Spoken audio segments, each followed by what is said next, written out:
د افغانستان د څلور ولایتونو څخه د افغانستان یو ښکلی او صنعتي ولایت چې د افغانستان په شمالي ختیځ کې موقعیت لري د بغلان ولایت دی. تر پایه راسره اوسئ ځکه په دې ویډیو کې به د دې ولایت په هکله پوره معلومات وړاندې کوو.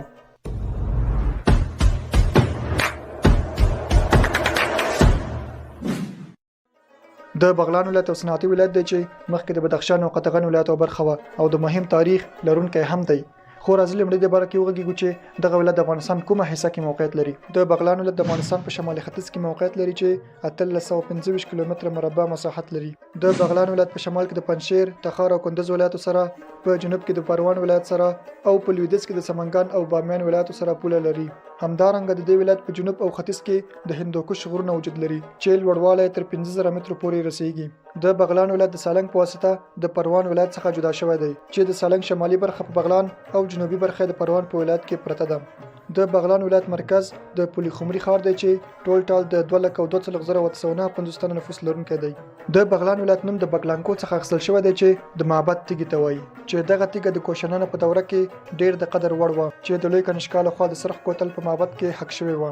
د بغلان ولایت د افغانستان له هغه ولایتونو څخه دی چې 3 رسمي ژبې لري چې هغه د پښتو، دری او ازبکي ژبې دي. هغه هیوادوال مو چې په دغه ولایت کې ژوند کوي د بغلانیو په نامه یادېږي چې د 2019 میلادي کال د نفوس شمیرنې له مخې د دې ولایت ټول نفوس 1,14,640 تنه و. د دې ولایت ټول مساحت 1,112 کیلومتره مربع دی او همدارنګه 550 متره د سمندر له سطح څخه لوړوالی لري. د دې ولایت زیاتره اوسیدونکي تاجک، ازبک، هزاره، پښتون او عرب توکمه خلک دي او همدارنګه د بلوچ او ګوجر قومونه هم پکې ژوند کوي. په داسې حال کې چې د بغلان 80% وګړي په کلیو کې ژوند کوي چې 60% نورې په ښارونو کې ژوند کوي. د دې ولایت هزارهګان تر ډیره د بغلان په جنوب او لویدیځ کې او همدارنګه په دوشي، خوست، فرنګ، طالقه، برفک، خنجان او پولي خمري ولسوالیو کې ژوند کوي. تاجکان بیا د دې ولایت په شمالي ختیځ ولسوالیو او ازبکان په شمال لویدیځ ولسوالیو کې ژوند کوي. د بغلان ولایت د افغانستان په شمالي ختیځ کې یو له مهمو کرنیزو او صنعتي ولایتو څخه دی او همدارنګه په دې ولایت کې ډېرې غرنۍ سلسلې هم شته چې مشهوره د مغولان غونډۍ، چنغر غر، مختار غر او داسې نورې دي. همدارنګه د دې ولایت مشهور سیندونه د بامیانو بحیره، اندراب سیند، خنجان سیند، د پولي خمري سیند او داسې نور دي. د پولي خمري سیند په جرشک کې د نهرین بحیرې سره یو ځای کیږي. د پولي خمري ښار له منځ څخه تیریږي چې پر سر یې د برېښنا 2 بندونه هم جوړ شوي دي. د بغلان ولایت په صنعت او کرنه کې په 2 برخو ویشل شوی دی چې په مرکز او لویدیځه برخه کې غلې، دانې او میوې دي او په ختیځه برخه کې سوداګریز مارکیټ، خیاطي او چاپخانه ده. بغلان معتدل اقلیم لري، په اوړي کې ګرم او په ژمي کې ډیر یخ دی. چې د دې ولایت ډیره سړه ولسوالۍ د خنجان ولسوالۍ ده چې د تودوخې درجه تر -32 درجو د سانتیګراد پورې رسیږي. اوس د دې وخت دی چې د دې ولایت تاریخ څخه ځان پکړو. نو راځئ چې د دې ولایت تاریخ په مختصر ډول وڅېړو. د روباتک او سرخکوټ څخه ترلاسه شوي اثار دا ښیي چې دا اثار د لوی کنشکا او کوشانیانو وختونو ته ځي. کوشانیانو له 2 تر 5 میلادي پیړۍ پورې د بغلان په اوسنۍ سیمه قدرتمند حکومت وکړ او همدارنګه د دې ولایت څخه ترلاسه شوي اثار دا هم ښیي چې د اسلام څخه 2000 کاله مخکې د روبات کوتل او سرخ کوتل د زردشتیانو د اور د عبادت ځایونه ول. د کوشانیانو له وخته په دې ولایت کې ډیر لرغوني اثار پاتې دي چې یوه هم د چمکلا غونډۍ ده چې اوسیدونکي یې د ریژبي عربان دي. د بغلان ولایت اوسنۍ سیمه د تاریخ په اوږدو کې د مختلفو حکومتونو برخه شوه. د اسلام د مبارک دین د ظهور پر مهال د عثمان رضی الله عنه د خلافت په دوره کې بغلان د مسلمانانو لخوا فتح شو او اوسیدونکي مسلمان شول. تر هغه وروسته دا ولایت د طاهریانو، سلجوقیانو، غزنویانو، خوارزمشاهانو، مغولانو، غوریانو، دورانیانو برخه شوه چې بالاخره اوس د افغانستان یو ولایت دی چې د افغانستان په شمالي ختیځ کې موقعیت لري.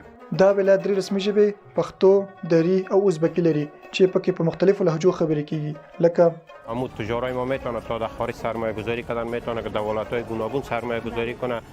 آری هر سرک گفتی اگم تا جور باشه، سرک خوب باشه، همین سرک پاک باشه، توقف موتران نمی باشه، ما یک روز نیست 2 روز نیست بلکه تا که زنده هستیم همین سرک ما خراب است.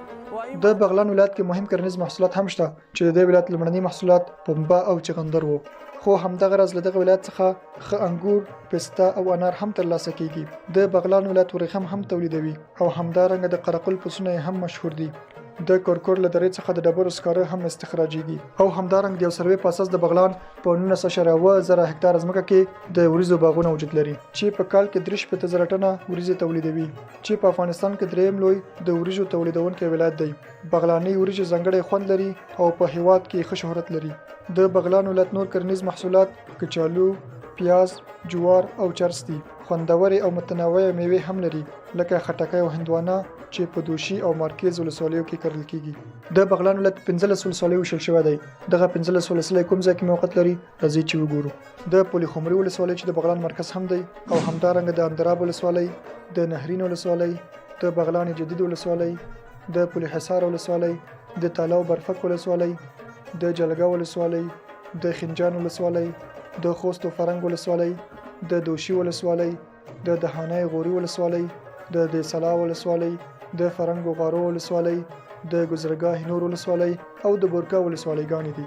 د بغلان ولایت د افغانستان د صنعتي ولایتونو څخه دی چې ګڼ شمېر فابریکې لري چې تر ټولو مهمې د سیمنټو فابریکې، د رختونو فابریکې، د بورې فابریکې، د ډبرو د سکرو فابریکې، د بغلان د قندونو فابریکې او د کرنیز میکانیزم فابریکې دي.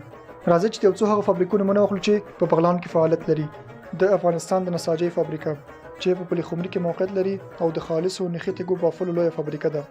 د غوري سیمنټو فابریکه دا فابریکه هم په پلي خمري کې موقعیت لري چې په 40 ساعتونو کې تر 2000 ټنو پورې سیمنټ تولیدوي. د بغلان د بورې فابریکه چې دغه فابریکه په ورځ کې 1000 کیلوګرام پورې بوره تولیدوي. مننه چې د پخوا پېژن بیا هم تر پایله مو سره پاتې شئ او د بغلان ښکلی ولایت مو هم تر پایله مو سره ولید. که تاسو په دې ولایت کې نور هم څه لیدلي وي نو حتما له موږ سره هم شریک کړئ او له موږ سره پاتې شئ ځکه په بل ویډیو کې به یو ځای د بلخ ولایت ته ځو.